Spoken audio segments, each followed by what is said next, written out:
everyone, it is Deb, and today we're going to do what I call the wake-up sequence, because a lot of these things I do first thing in the morning. To me, it gives you a good gauge on where you are, what's tight, some simple things to loosen things up so that when you hit the ground, you don't have to feel like you have to stand there for 10 minutes to stand up and get moving.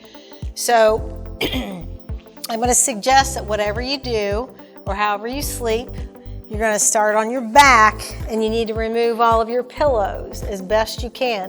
If you need to put one there, that's fine. I just don't want you to be here because I want you to be as neutral as possible.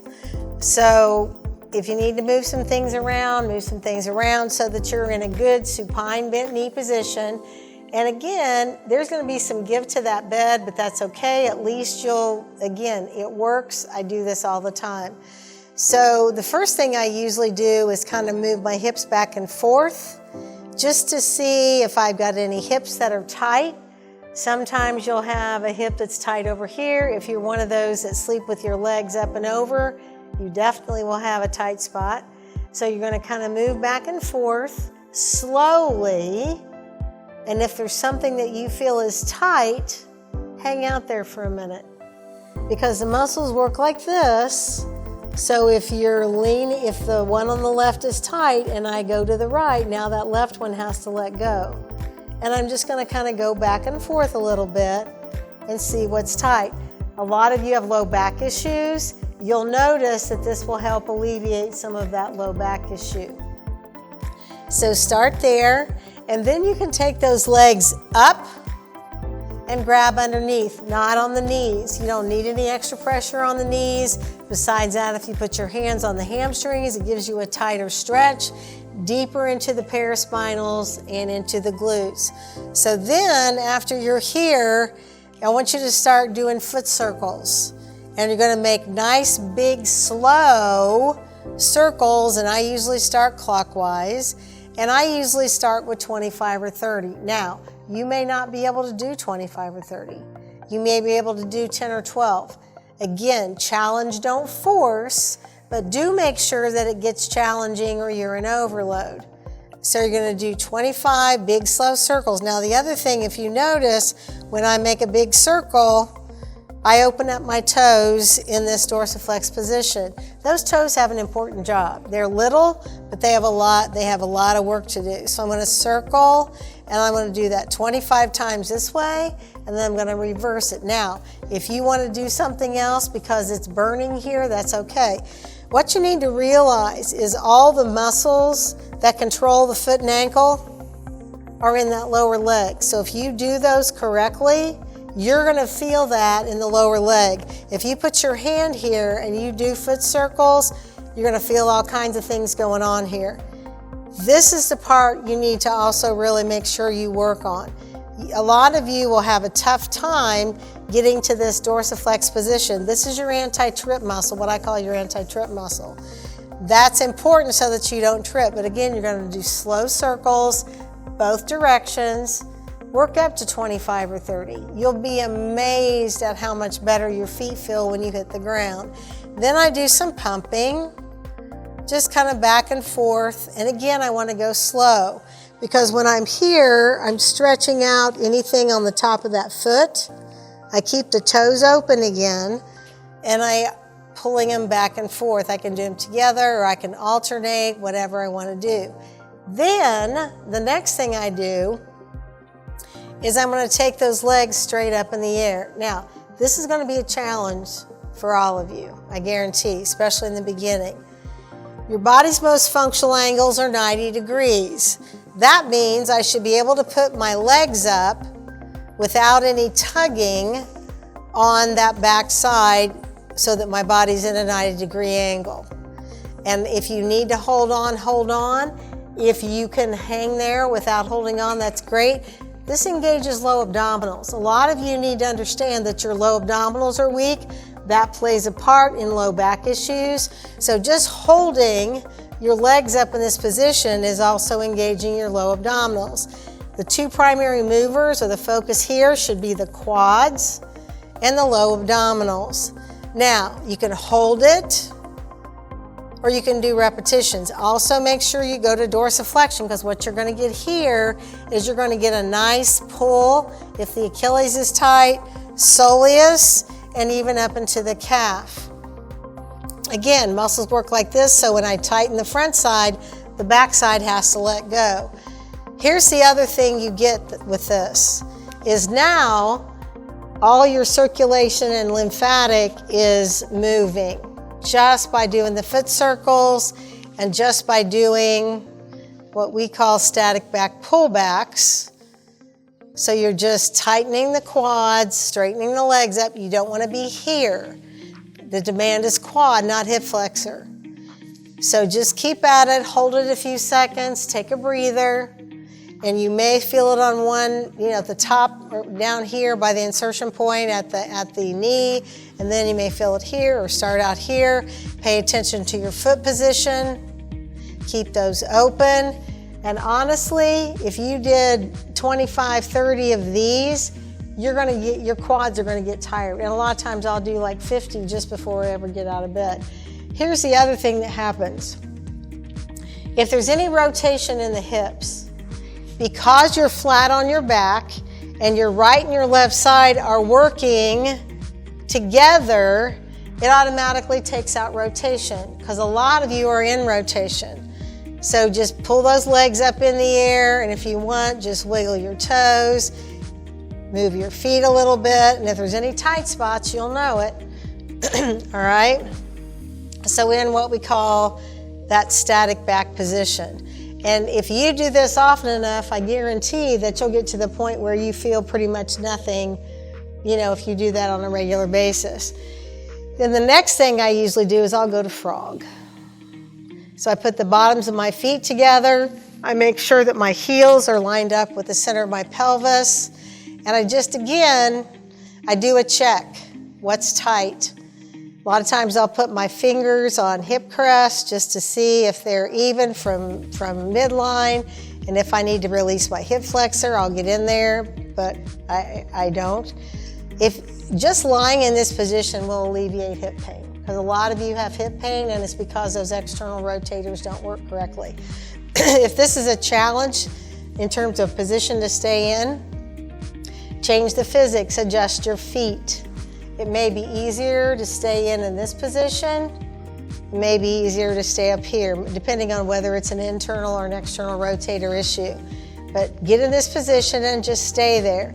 Then the other thing I try to start doing is moving around in that frog position without using inner thigh. It's all in the hips.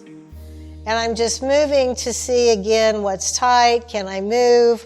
I'll even do anterior posterior tilt in frog just to see if there's anything tight there. Going side to side, holding a position, just kind of seeing what's there. Another thing that I do is I'll be in that supine bent knee, and I want you to pay attention to what happens here. A lot of you have one hip higher than the other. What happens is there's a muscle that goes from the bottom of the rib to the top of the hip that gets really tight. If you sleep with one leg up, you can guarantee that's going to be tight on that side.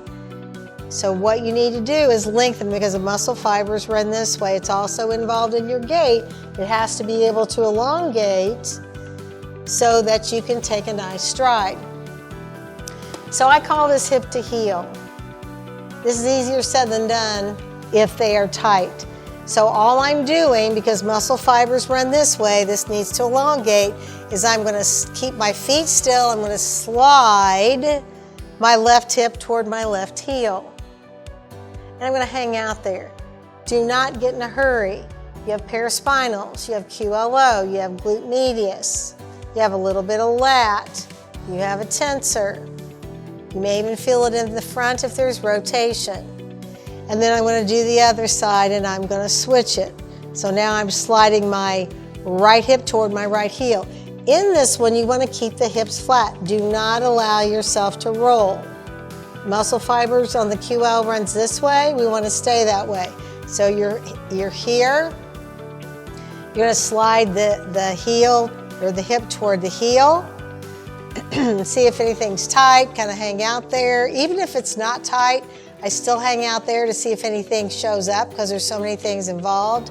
And then I'm gonna switch it. And sometimes I may feel it on the back side on one, on the front of the other. That's again, an indicator that rotation is involved, all right? So you're gonna keep doing that. One of the things that you should gain in this one is it should start to feel like the transition from right to left is very fluid. Why is that? In gait, the transition from the right to the left hip should be very fluid. That's one of the goals, that's one of the reasons that we do hip to heel, to lengthen that and to be able to transition from the right hip to the left hip. I'm going to slide it down, and then I'm going to switch it, and I'm moving a little bit quicker just because I don't have anything that's tugging. If it was tight, I would hang out there, okay? I can slide my arms up a little bit because if there's anything in the torso, that'll probably give me a little bit of pull there. And then the last thing I'm going to do is we're going to separate those feet a little bit.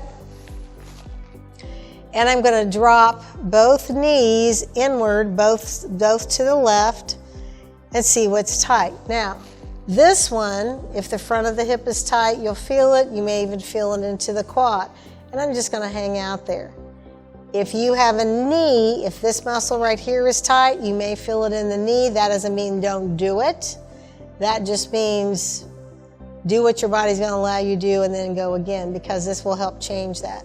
So what that does is you're going to also stretch that tensor, which for any of you that stand with your feet like this, that's going to always be tight. So you can stretch that. So you're just going to hang out there. And you may even feel it again up in the torso.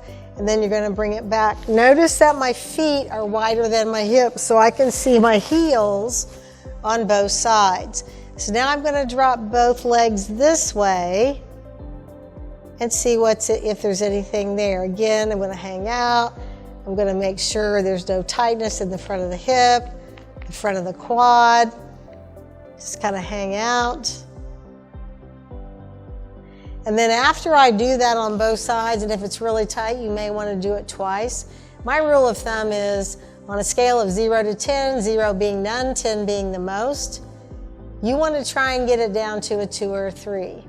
So it may take you 2 or 3 times to get it to a 2 or a 3, because that gives you more capability for the next thing that you're going to do. So in this case, I'm going to drop it to the left again. And this time, after I kind of say, okay, this is tight, everything's gone, everything's good, now I'm going to take that top hip and I'm going to push it forward. What that does is it engages the glutes and it completely opens up, in this case, the right hip, the whole front of the hip, into the quad, and I'm just going to hang out right there. It feels amazing. So learn to enjoy this when you may feel it down into the knee. You've got a muscle that goes here, wraps around the inner thigh to the inside of the knee. You may feel it there. And again, everybody's going to be different based on their dysfunctional patterns. And I'm going to do the same thing to the other side. I'm going to be here, and I'm going to drop it over. I'm going to see if there's anything that's tight that needs to be addressed. I always assess first, and then I'm going to add the hip extension to that top hip. Just like that. And just hang out there and let things stretch. And again, that's spending 15 minutes maybe in the mornings. Just even if you spend 10, you will be amazed at how much better you feel, how much looser, how much easier it is to start moving when you get up. Now, some of you have to grab onto something. Learn to use your hips when you roll over, not grab onto something. If you need to and are going to get up this way, I recommend that you put your hands here and roll up this way. That also uses low abdominals. So that's a little wake-up sequence for you, and then when you hit the ground, I want you to stand there, get your bearings before you start moving, because it will feel a lot different than what you're used to and a lot better for sure. So good luck with that.